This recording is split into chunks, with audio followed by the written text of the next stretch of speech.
Earth's surface is melting away the asphalt. Park officials have closed the 3-mile-long roadway known as Firehole Lake Drive and have asked visitors to park on the sides of the road. Park officials warned that stepping on the seemingly solid asphalt could create an illusion, and you could quickly find yourself stepping into hot water. Literally. Park officials say it's basically turning the gravel into oatmeal. This roadway is the main access to such geysers as Old Faithful, the Great Fountain, White Dome, and of course, Firehole Lake.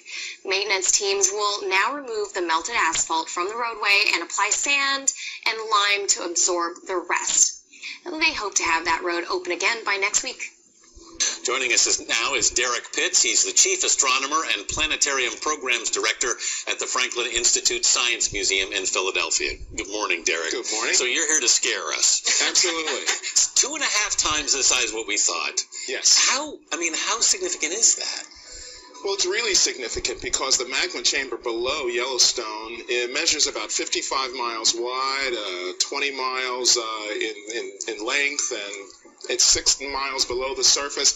This chamber is absolutely packed full of magma, and an eruption from this could really cause widespread destruction all across that region.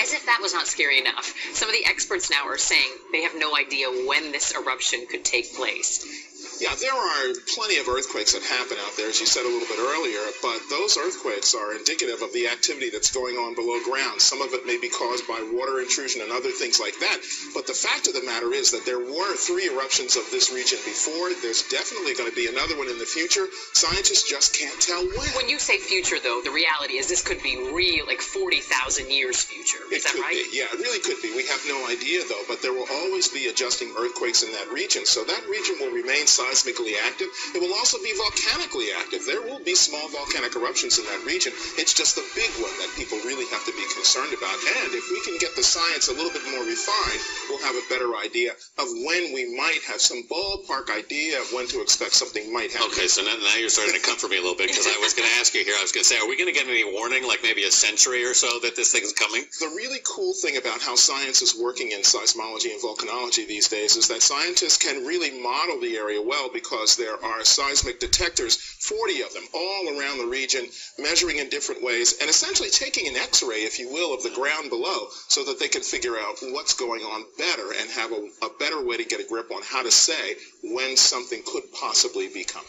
How were the earlier estimates so undervalued? I mean, how come scientists didn't realize how big that well was? Well, it's very difficult to have any idea of what's going on underground. I mean, we're looking at something that is 6 to 9 miles below the surface of the Earth. It's enormous. We never thought that the magma chamber could be that big, and so we didn't know what the parameters were around which we had to measure. But now that there are so many more sensors coming to the site to be used, you know, the advances in technology and model making and things like that help scientists to get a better picture, so we have a better idea, more accurate than in the past. 30,000 years ago was measured to be about 2,000 times greater than the Mount St. Helens eruption. 2,000 times bigger. That's enormous. It's enough to, the last eruption spread 10 feet of ash in regions 1,000 miles away. So that's a pretty big eruption. I mean, Yellowstone National Park is also located in a really seismically active region, isn't it? Well, you have to think that the whole region essentially is the basin of an ancient volcano, under which is this enormous sort of chamber of magma that's causing the region to heat.